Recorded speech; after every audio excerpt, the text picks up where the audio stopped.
Materials supplied by Microsoft Corporation may be used for internal review, analysis, or research only.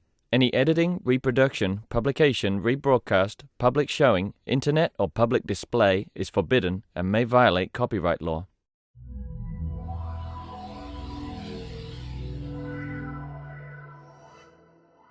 All right, so I'm the next one, and I've been reminded many times by Biela to keep it to 12 minutes.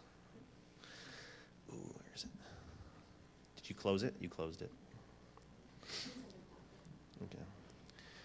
So I'm Joshua Corman. I should make a few disclaimers. Number one, my comments and analysis are my own and may not reflect those of my employers. I did a lot of this research on my spare time, on my free time. I made it very clear to separate this research from the kind of things that I do for work. But I am in the security community, and one thing that would be different between the analysis that Biela has done and the analysis that Quinn has done is I deliberately kept myself an outsider. So I wanted to do open source observable analysis from what you would find if you weren't joining the IRCs, if you weren't participating in operations, et cetera. So therefore, mine's likely to be less accurate on purpose. But I wanted to experience Anonymous in a way that I thought the press should have, but never did at the time, which was as a technically informed, part of the security hacker community, what does this look like and how do you process this and understand this? So therefore, it'll be wrong at times. We approach this thing called building a better Anonymous as a way to cause dialectic with Anonymous and about Anonymous. At the time we did this, which was summer of 2011, we started this process. We had wild, inconsistent theories about what Anonymous was and wasn't, and turned out half of them were dead wrong.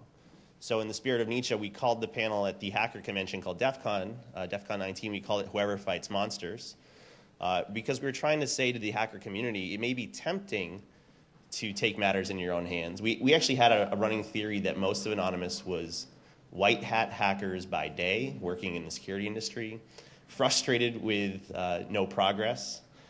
So therefore, what's the best way to catalyze better security? It's to demonstrate insecurity. Well, while that is true in some cases in Anon, it is not universally true, and this dialectic helped reveal that. So I wasn't going to do this, but given all my hallway conversations, I'm going to do a Pechakucha or Pachachka 20 by 20 primer Anonymous. It's about a year old, but it's still pretty useful given the kind of conversations we had.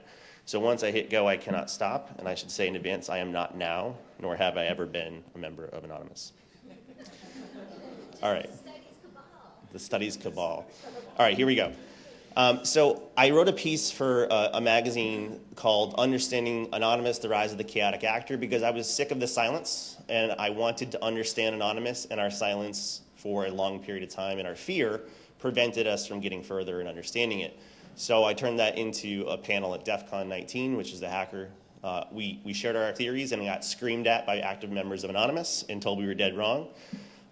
So my first takeaway from that interaction and the scars was that they're a bit of a Rorschach. We see in Anonymous what we want to. The narrative up until that point said more about us than it did about them. And that may still be the biggest takeaway, is how impressionable that iconography is. And the second big takeaway, which we now know a little better, is that there is no singular monolithic Anonymous. It is a brand and a franchise borrowed by many. It's a composite. There are many different motivational structures and levels of participation. And some never talk to the others, and some don't ever join an IRC. They just associate and identify with them. So attributing a single narrative is misguided. Now, I had some cognitive dissonance. Perhaps you did. Are they good or are they evil? I love this custom artwork we had done. I looked at things like, leaking the collateral murder video was really good, which is the WikiLeaks thing, and I felt like that was important to come out. But I looked at things like posting the home addresses for wives and children of Arizona Police Department as a bad thing. So I did what any self-respecting geek would do, and I dusted off my Dungeons & Dragons 3x3 chart. And there you go. So what I realized is it's not good versus evil. That's the wrong question. It's lawful versus chaotic, or trending towards order or trending towards chaos. So while Anonymous does in fact have Robin Hood types working justly in principled ways to do good outside of the system, it also included in the LulzSec precincts things like the Joker, who just want to see the world burn, a much nastier, meaner, and less just streak. And we wanted to confront that. So I think it's chaotic actors was the appropriate term. There's a lot of sects, a lot of anonymous sects, and I meant SECTS, you dirty, filthy people. This is an incestuous family tree of the different sects done by Geekosystem. I love this. It's not even 100% accurate, but it shows all the splinters and branches and remarriages and plural marriages. But at the root of that tree is 4chan and B. And they have less in common with Martin Luther King Jr. and a lot more with Cyndi Lauper. They just want to have fun, right? This isn't civil rights activists, even though it has attracted some very principled rights-focused people. So they have much more in common, and I believe your film beautifully illustrates their heritage. Now, what they do share is attack technologies. So at this point, they have a high-orbit ion cannon, but the low-orbit ion cannon is a pretty unimpressive, rudimentary, ineffective DDoS tool, which gets a lot of them in trouble because it didn't really anonymize themselves. But it did take the form of some sort of digital picket sign or protest. Now, speaking of cannons, these folks ended up being cannon fodder. They used the tool in Operation Payback and found themselves arrested because the tool doesn't do a great job at anonymizing its users, and there were all sorts of compensating controls. And I've met several of these folks now, including Mercedes, who's in the film. And they also share cultural themes. And in the Building a Better Anonymous series, we touch on some of the pop culture zeitgeist items like Fight Club, right? There was a common streak when I would meet some of these folks in person of angst, unspecified angst. Life made them feel powerless, and this made them feel powerful. Part of the reason was the outlet. But also like the Fight Club zeitgeist, you choose your own level of involvement. So it may start that you live in San Francisco and you participate in Not Bart, and that's it forever. Or it may be that you get addicted and you start doing more persistent and global campaigns.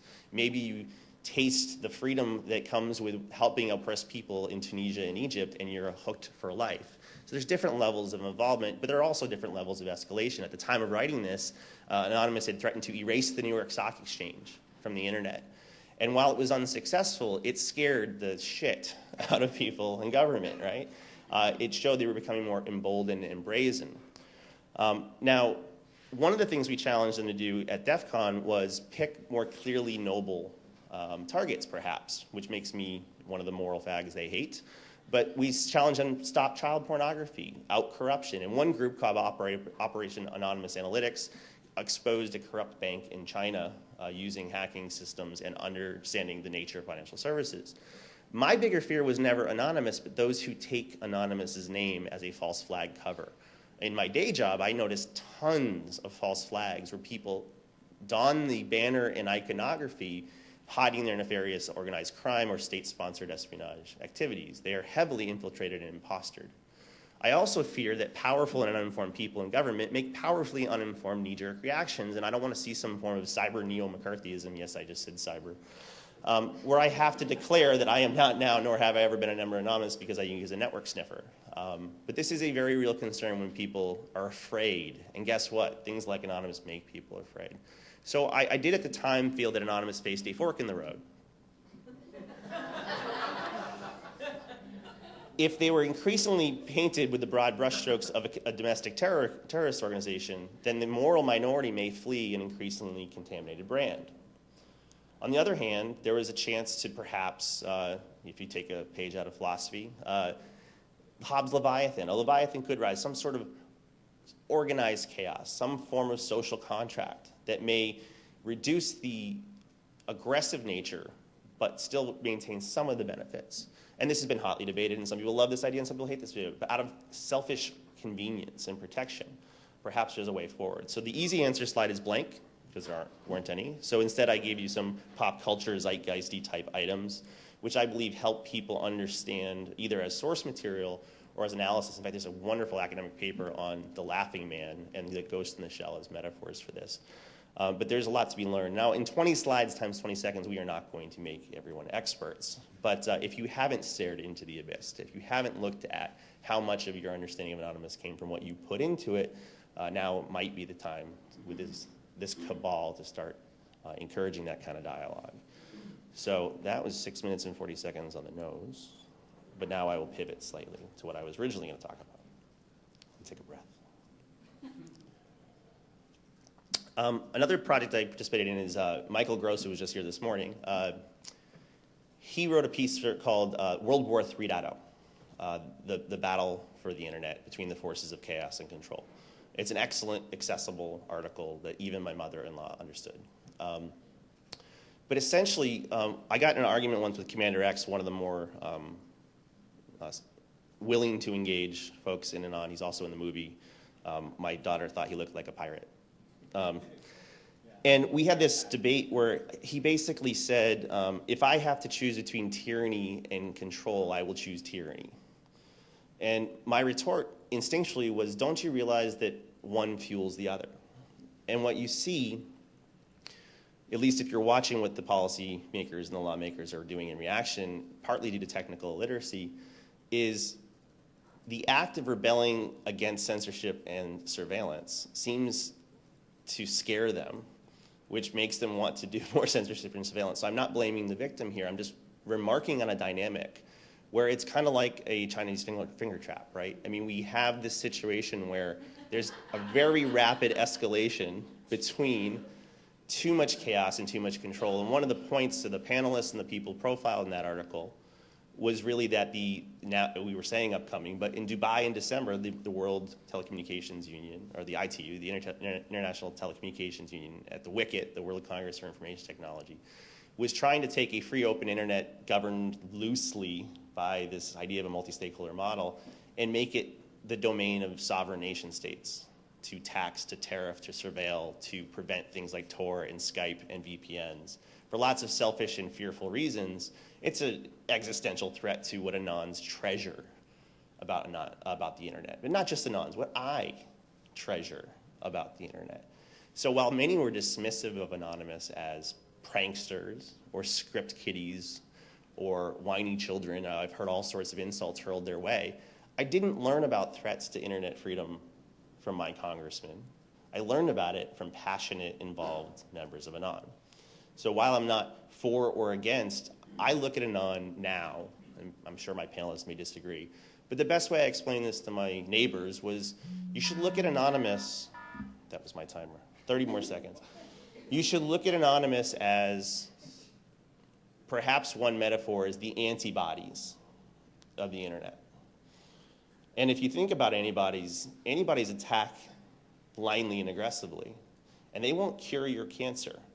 Now, we could treat this diagnostically and say the presence of an elevated white blood cell count may be diagnostically valuable, that something's wrong. So rather than judging what they are, I instead question what were the drivers that led to this emergent property. And with so many psychologists and sociologists and anthropologists in the room, it's my sincere hope that we could focus less on what they are and more on where they came from, what's driving their evolution, and where it's going. I see this as the first wave.